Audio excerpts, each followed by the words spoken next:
Depois dele vinha Samá, filho de Agé, o Ararita, quando os filisteus se juntaram em Leí, onde havia uma plantação de lentilhas, e o povo fugia dos filisteus.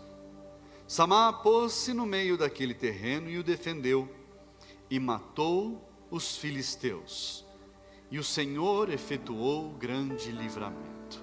Vamos ler mais uma vez, versículo 11. Depois dele vinha Samá, filho de Agé, o Ararita, quando os filisteus se juntaram em Leí, onde havia uma plantação de lentilhas, e o povo fugia dos filisteus. Samá pôs-se no meio daquele terreno, e o defendeu e matou os filisteus, e o Senhor efetuou grande livramento. Somente até aí, feche os teus olhos, peça para o Senhor falar contigo. Senhor, meu Deus e Pai, essa é a tua palavra, Senhor. Meu Deus, fala conosco, Pai, que nós possamos aprender de Ti, Pai, compreender do Senhor, que, meu Deus, os enfrentamentos vêm, mas que no meio das batalhas nós podemos receber a vitória, podemos alcançar a vitória, Pai. Meu Deus, fala aos nossos corações nesta manhã, Pai, de uma forma poderosa. Fala conosco, Deus, que a nossa vida a cada dia seja transformada pelo Senhor, em nome de Jesus. Diga amém, igreja. Graças a Deus, assente-se no seu lugar. Irmãos, nós conhecemos o texto, conhecemos a história dos valentes de Davi, dos valentes. E aqui são destacados três, entre esses três valentes, Samá, filho de Agé, o Ararita. E a única coisa que se fala a respeito de Samá, e você pode procurar na Bíblia e procurar nas histórias, o único registro que existe a respeito de Samá, com relação a algo em que ele se destacou, foi aqui, num momento em que ele precisa defender algo que era dele, no momento que ele precisa entrar numa batalha, que ele não provocou o problema, mas ele precisou entrar na batalha.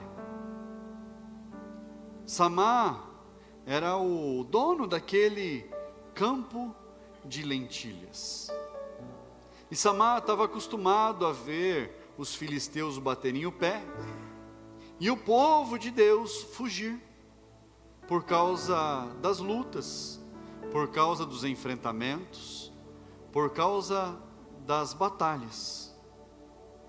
Então os filisteus, no tempo da colheita, eles vinham contra o povo de Deus, e eles batiam o pé, e o povo de Deus fugia, e eles vinham, dominavam as terras, faziam a colheita, deixavam apenas o resto, e iam embora. E aí o povo de Israel plantava de novo, esperava o tempo da colheita. Quando vinha o tempo da colheita, os filisteus faziam a mesma coisa. De tempos em tempos os filisteus faziam isso, ficavam tomando da plantação, da colheita daquilo que eles não haviam plantado. Olha só, irmãos, a gente vê isso na vida, pessoas querendo colher daquilo que não plantaram, pessoas querendo receber algo pelo qual não se dedicaram, pessoas querendo ter algo pelo qual elas não se empenharam para conquistar, simplesmente porque elas querem, simplesmente porque são crianças mimadas, que aprenderam a bater o pé e ganhar algo, aprenderam a fazer um escândalo e ganhar algo, aprenderam a choramingar e ganhar algo. E a gente precisa entender que às vezes Há pessoas que cresceram dessa forma, que elas conquistam as coisas pela insistência, porque fazem o pai e a mãe de gato e sapato, e se o pai e a mãe não atender os desígnios do bebê, o bebê chora. Só que eu não estou falando de crianças, eu estou falando de gente que cresceu na estatura e cresceu em idade, mas não cresceu aqui, e quer continuar conquistando aquilo que não plantou, quer continuar colhendo aquilo que não plantou. Até ouvi um videozinho, umas 2, 3 semanas atrás, e mandei para a pastora. Falei, olha só, amor, uma criança, bem cuidadinha, de 2, 3 meses de idade, toda arrumadinha, e tinha o texto assim: tenho 2 meses, já tenho casa, carro, as contas do mês estão pagas. Quer mais dicas de sucesso? Me chame. 2, 3 meses, irmãos, porque os pais conquistaram algo. É claro que é uma brincadeira, mas nós precisamos entender que uma criança da idade do Vincenzo, que preocupação que tem? Nenhuma. Nem sabe o que existe na vida. Não é assim? Para ele a vida é tetê, tomar banho e dormir, e está tudo bem. São essas batalhas do dia a dia. Mas tem homens, mulheres, que acham que a vida é tetê, tomar banho e dormir. Acham que é isso. Pastor, e o que isso tem a ver com o Samá e essa batalha? Porque nós precisamos aprender a nos posicionar como homens e mulheres de Deus. E o nosso posicionamento, ele está em diversas áreas da vida. Diversas áreas. A gente precisa se posicionar. E o tema dessa mensagem é vitória no meio da batalha. Fala comigo, vitória no meio da batalha. Uma das coisas que Samá fez, quando o problema veio sobre ele, ele se posicionou. Repita comigo, se posicionou. A gente precisa se posicionar. Diante dos enfrentamentos, a gente não pode fugir da batalha. A gente precisa se posicionar. E eu me lembro que meu pai falava assim, que ele pagava um boi para fugir de uma briga. E eu aprendi isso com meu pai. Ele falava assim, eu pago um boi para fugir de uma briga, eu não quero nem estar perto. Mas se me colocarem dentro de uma, eu pago uma boiada para não sair. E eu levei um tempo para compreender o que isso queria dizer. Depois que nós estamos dentro da briga, irmãos, não tem volta. Ou é, ou é. Não tem outro caminho. Nós precisamos nos posicionar. E o nosso posicionamento, aí tem uma grande chave. O nosso posicionamento, ele vai definir o resultado. O nosso posicionamento. Um dia, Josué, ele precisou se posicionar diante do povo que ele estava conduzindo. O povo estava adorando deuses que não eram o Deus verdadeiro. O povo de Deus, povo de Israel, a nação escolhida, estava adorando Deus de tudo quanto é lugar, de antes do rio, de depois do rio. E então Josué precisou se posicionar. Mas o posicionamento dele fez com que a família dele fosse abençoada e com que toda aquela nação também se posicionasse. com que toda aquela nação também tomasse uma decisão. Abra lá a sua Bíblia em Josué, capítulo 24. Josué, capítulo 24, versículo 15.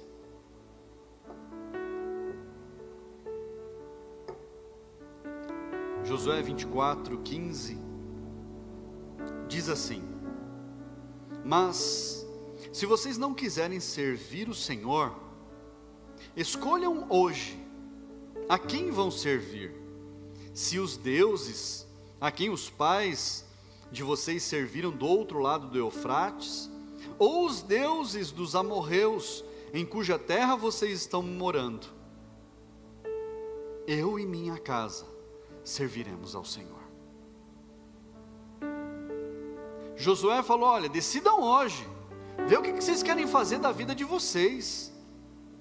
Vocês não querem servir ao Senhor? Então decidam, se vocês vão adorar aos deuses dos pais de vocês, que estava lá no passado, ou se vocês vão adorar os deuses que vocês conheceram agora, na terra que vocês estão. Mas decidam o que vocês querem da vida de vocês. E às vezes a gente usa essa frase, e eu já vi em várias casas, como uma profecia, e não tem nada de errado de usar essa frase como uma profecia, não tem nada de errado. Mas aqui não é uma profecia, aqui é uma decisão. Aqui é Josué determinando algo para a família dele. Algo para a família dele. Ontem, no Congresso de Homens, ainda foi falado, e eu falei aqui há um tempo atrás, quando crianças se convertem, qual a porcentagem da família, de cada 100 crianças, quantas famílias vêm para a igreja? E é uma porcentagem pequena, chega, sei lá, 17%, alguma coisa assim. Jovens e adolescentes é próximo disso também. Mulheres, quando uma mulher se converte, de cada 100 mulheres, 43 famílias, mais ou menos, vêm para a igreja. Mas quando um homem se converte, isso não é número jogado ao vento, é pesquisa, é estudo. Quando um homem se converte, de cada 100 homens que se converte, 93 famílias vêm para a igreja. Mas está aqui, Josué se posicionou como homem de Deus. Ele se posicionou. Ele falou: vocês escolham o que vocês querem fazer, mas eu e a minha casa serviremos ao Senhor. Posicionamento. Posicionamento. E isso muda tudo. Muda tudo. Porque quando um homem se posiciona, a mulher vem junto. Os filhos seguem o caminho. Quando o homem não se posiciona, a família fica perdida, irmãos. A família fica à deriva. Não sabe que rumo tomar, que passo dar, que decisão tomar. E eu não estou aqui diminuindo ou desprezando as decisões das mulheres, de forma alguma. Tem mulher que é o homem da casa, isso é estranho, mas tem mulher que ela tem que cuidar da casa, porque é ela sozinha, porque não tem um marido, porque não tem um homem cuidando. Mas nós precisamos nos posicionar. E quando nós nos posicionamos, as nossas vidas são transformadas. Quando nós nos posicionamos, já é metade da batalha vencida, irmãos. O simples posicionamento já é metade da batalha conquistada. Às vezes, só por você se posicionar, tudo ao seu redor muda. Você só precisa se posicionar. Você não precisa brigar com ninguém. Você não precisa discutir. Você não precisa espernear. Não precisa forçar a barra. Não precisa fazer nada. Só se posicionar. Como homem, como mulher de Deus. Simplesmente, por você se posicionar, Deus vai fazer com que as coisas fluam. Segunda coisa que Samá fez, ele se manteve no meio daquele campo de lentilhas. Ele se manteve ali. Ele poderia ter recuado, ele poderia ter corrido, mas ele se manteve. E eu acredito que os filisteus, vendo aquele homem sozinho no meio do campo, eu acho que eles falaram assim: coitado dele, vamos lá, vamos acabar com ele e vamos pegar essas lentilhas para nós. Irmãos, às vezes a gente compra lentilha em casa e fica lá, não é assim, irmãos? É ou não é? Ou é só na minha casa que a lentilha às vezes fica lá um tempão? A gente esquece que ela existe. Às vezes a gente lembra porque ela venceu. Está esquisito o pacote, a cor da lentilha já não está legal. Já passou por um verde mofo, está estranho. Já não dá para consumir. Já aconteceu isso na minha casa. Por quê? A gente despreza a lentilha, irmãos. E lentilha, ela é rica em ferro. Ela é forte. Rica em ferro. Você sabia que o Brasil exporta quase a totalidade da produção de lentilhas? Quase nada é comercializado no Brasil, é tudo para fora do Brasil. Porque lá fora eles sabem como a lentilha é rica. Olha só, a gente às vezes despreza. Mas Samá se manteve no meio daquele campo. Ele não desistiu. Eu acredito que Samá não saiu ileso, irmãos. Ele não saiu ileso. A gente precisa parar para pensar nisso. Eu acredito que machucaram ele. Alguém deve ter ferido ele com alguma espada, alguma lança. Alguém deve ter acertado nele um soco, ou 2, ou 3, sei lá quantos. Porque eram muitos homens contra um. E a gente precisa entender que estes homens eram como eu e você. Eram como nós somos. Não eram super-heróis com poderes, igual tem no gibi. Não era. Eram homens como eu e você, com sangue. Às vezes a gente dá uma topada, se machuca. Imagina num enfrentamento. Eu acredito que Samá saiu machucado, mas saiu vivo. E aí tem uma grande diferença. Samá se manteve. E a gente se manter faz toda a diferença, principalmente com relação a como nós criamos os nossos filhos. Principalmente com relação a nós darmos o exemplo. E nós precisamos dar o exemplo.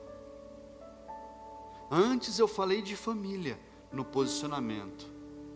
Em se manter, eu estou falando a respeito dos filhos. Nós precisamos nos manter. Porque eu vi, irmãos, ao longo da minha vida, pais que falavam para mim assim: pastor, conversa com meu filho. O meu filho quer só ir na igreja. Em casa é uma peste. Eu falei: nossa, mas na igreja o seu filho é trabalhador, ajuda, corre com as coisas, ajuda em tudo, faz tudo quanto é serviço. Eu lembro que a igreja era uma tenda e os adolescentes eram os responsáveis por manter a tenda limpa. Então pendurava em cima da lona, por baixo da lona, andaime, amarrava lá, lavava, começava às 6 da manhã, terminava às 6 da tarde. E Estava lá os adolescentes trabalhando, sem preguiça, sem tempo ruim. Mas os pais, muitos pais, irmãos, não eram poucos, falavam assim: pastor, na minha casa não lava uma louça. Eu falei: não, aqui o prato não fica sujo não. Na igreja comeu, lavou o prato, guardou. Cada um lava o seu. Pastor, mas lá em casa não lava uma louça. Não conseguiu conduzir, não conseguiu se manter. Sabe o que esses pais faziam? Iam para a igreja, levavam os filhos, e daqui a pouco não estavam mais na igreja. Os filhos ficavam, mas eles não estavam. Então, qual o exemplo a seguir? Porque nós queremos que os nossos filhos cresçam no caminho. Queremos ou não queremos? Mas e nós? Estamos no caminho? Nós precisamos estar no caminho. Para os nossos filhos terem amor pela casa de Deus, nós precisamos ter amor pela casa de Deus. Eles vão seguir o exemplo de quem? Do pai, da mãe. Eles não vão seguir o exemplo do vizinho, do amigo, da igreja. Não. Eles vão seguir o exemplo da família, dos pais. Então nós precisamos nos manter. Olha o que fala Filipenses. Filipenses capítulo 4.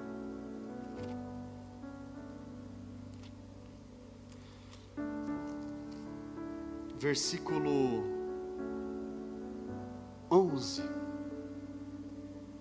Que nós precisamos entender que as adversidades fazem parte da vida, inclusive a criação de filhos. E aqui diz assim: digo isto porque, não porque esteja necessitado, porque aprendi a viver contente em toda e qualquer situação.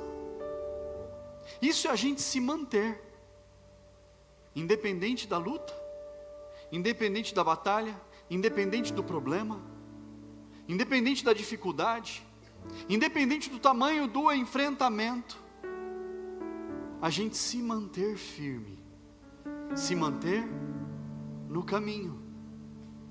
E a palavra de Deus diz: ensina a criança no caminho em que deve andar, e quando ela crescer, não se desviará dele.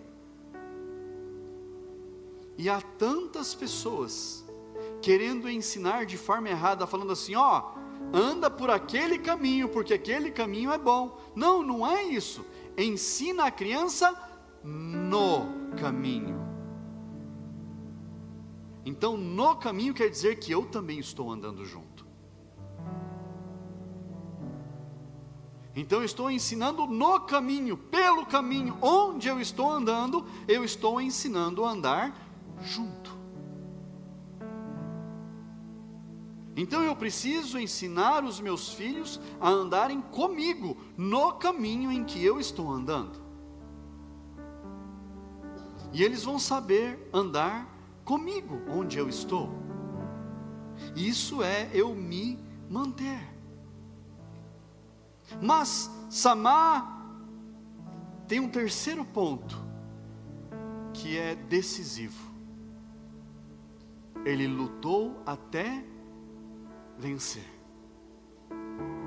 Fala comigo: lutou até vencer. Ele não parou. Irmãos, ele não parou. Ele não desistiu pelo caminho. Ele não fraquejou pelo caminho. Ele não foi derrotado no caminho. Ele lutou até vencer. Ele lutou até ele sair vitorioso. Eu estava vendo, eu acho que tem uns 3, 4 anos, ou talvez mais, um vídeo de um ator americano chamado Will Smith, famoso. E ele estava falando do quanto ele é resiliente, do quanto ele luta até vencer. E ele estava falando a respeito da vida dele, das dificuldades que ele passou, e os filmes que ele faz são inspirados em coisas que ele aprendeu na vida. Tem um filme dele com o filho dele, que é de uma espaçonave, um negócio assim, que o filho dele precisa ser resiliente. Ele ensina o filho a ser resiliente para que o filho sobreviva, para que ele sobreviva. E ele fala que esses filmes fazem parte de coisas que ele aprendeu ao longo da vida. E eu ouvi ele falando algo, ele falou assim: se alguém disputar comigo, e for questão de vida ou morte, da gente correr numa esteira, por exemplo, ele deu um exemplo bobo, da gente correr numa esteira, põe uma esteira do lado da outra, ele falou: eu vou correr até eu vencer, ou eu vou morrer correndo, mas eu não vou parar. Se disso depender a minha vida, eu vou correr até eu vencer, ou eu vou morrer correndo. Irmãos, para Samar não tinha volta, não tinha outro caminho, não tinha outra decisão do que lutar, se não lutar. Irmãos, como tem meninos por aí, meninos, que quando vem o enfrentamento, chora, corre para debaixo da saia da mãe, foge, pede socorro para a mamãe. Irmãos, eu estou falando de meninos, mas tem meninas também, que quando o calo aperta, vai pedir socorro para o papai e para a mamãe. E o marido, e a esposa, a sua família, porque quando a gente se casa, a palavra de Deus diz assim: deixará o homem seu pai e sua mãe, e se unirá à sua mulher, e formará ali uma família. Então pai e mãe não é família, não é família, pai e mãe não é mais família. Ô pastor, meu pai está aqui, minha mãe está aqui, graças a Deus que eles estão aqui, mas a sua família é o seu cônjuge, os seus filhos, e os seus filhos vão embora. Um dia eles vão embora, e vai ficar você e o seu cônjuge, a sua esposa ou o seu marido. Essa é a sua família. Quando o calo aperta, é para o nosso cônjuge que a gente precisa correr. E não estou falando correr de fugir, é correr para dar as mãos e falar: nós vamos vencer juntos. Nós vamos vencer juntos. Porque um reforça o outro, um sustenta o outro, os dois oram juntos, o cordão de 3 dobras não se quebra facilmente.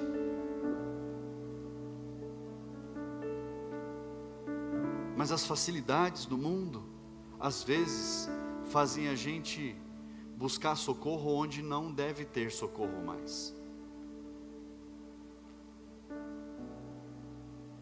E nós precisamos lutar até vencer. Ou eu vou lutar até vencer, ou eu vou morrer. Ou eu vou lutar até vencer, ou eu vou sucumbir. Ou eu vou lutar até vencer, ou eu vou perder todas as minhas forças. Mas eu vou lutar até vencer. E se eu me posiciono,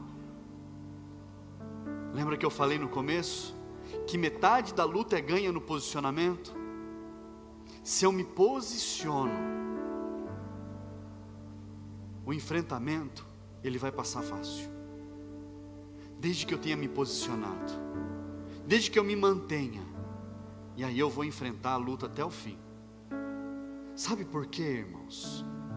Apocalipse tem 7 cartas para 7 igrejas, para 7 anjos das 7 igrejas, que são os pastores. E nessas cartas, Jesus diz assim: ao vencedor, aquele que vencer, ao que vencer, Em nenhuma carta está falando assim, naquele que desistir no meio do caminho, ao que perder, não, ao que vencer, ao vencedor. E aí vem uma promessa: ao vencedor darei de comer da árvore da vida, ao vencedor farei dele coluna no templo de Deus, ao vencedor receberá tal e tal e tal recompensa. A recompensa só vem para o que vencer.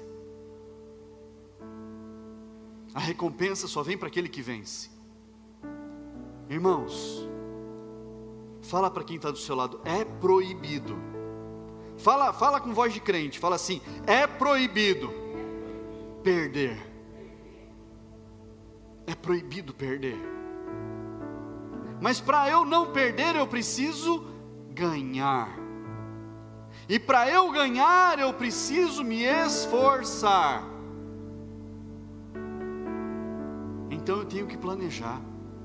Eu tenho que saber o que eu estou fazendo. E não tem vitória sem luta, irmãos. Ah, porque eu quero ser vitorioso, então vai lutar. Ah, porque eu quero conquistar, então vai lutar. Não, porque eu quero fazer tal coisa, então vai lutar. Não tem vitória nenhuma, não tem conquista nenhuma sem a luta. Abra sua Bíblia comigo, Romanos, capítulo 5. Romanos capítulo 5.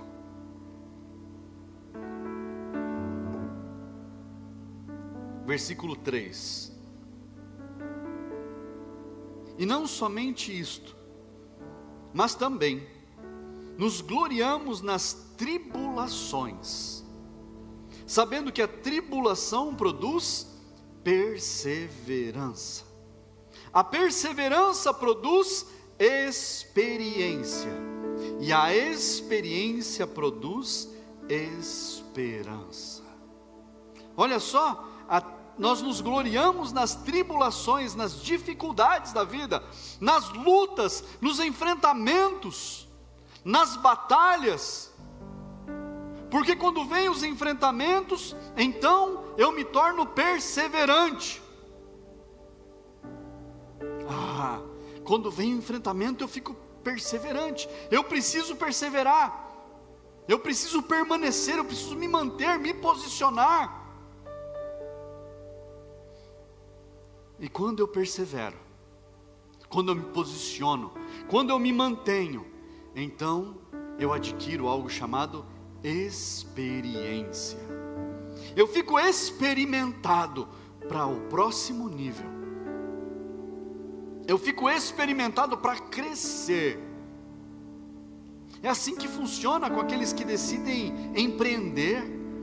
Larga o emprego, CLT, carteira, salário na conta, 13º, férias, não é assim? Feriado. E aí eu vou empreender, não é, Clean? Eu vou empreender. Eu falei, eu vou lutar, eu vou tomar a luta na mão. Ela é minha. Agora eu vou fazer o meu. E aí, irmãos, não tem limite. Não tem limite. Você pode fazer o salário que você fazia num mês, em um dia. Tudo depende do quanto você se posiciona, de como você se mantém. Mas você precisa falar assim: eu vou lutar até vencer. Porque depois que eu estou experimentado, então eu vejo a esperança. E a esperança, irmãos, ela está no Senhor. Não está aqui na força do braço, ela está no Senhor. A minha esperança está no Senhor, porque eu faço o que eu preciso fazer, mas quem me dá tudo o que eu preciso é Deus. Eu coloco a minha força onde eu preciso colocar, eu empenho as minhas forças, eu luto o que eu preciso lutar. Mas quem me dá a vitória é Deus. Quem me faz vitorioso no meio da batalha é Deus. Porque foi Deus que me viu eu me posicionando. Foi Deus que me viu, que viu eu me mantendo. Foi Deus que viu eu decidindo lutar até vencer. E quando Deus vê isso em alguém, Ele abençoa. Fique de pé no seu lugar. Eu não sei que batalha você está vivendo. Eu não sei que lutas você está lutando. Ou o que você tem planejado lutar. Eu não sei. Mas você sabe o tamanho da batalha, o tamanho da dificuldade, o tamanho da disputa, o tamanho do enfrentamento. E você precisa falar com Deus: Senhor, eu vou me posicionar. Eu já estou me posicionando. Você precisa falar com Deus: Senhor, eu vou me manter de pé. Nada vai me derrubar. Podem até me ferir, podem até me machucar, mas eu vou continuar de pé.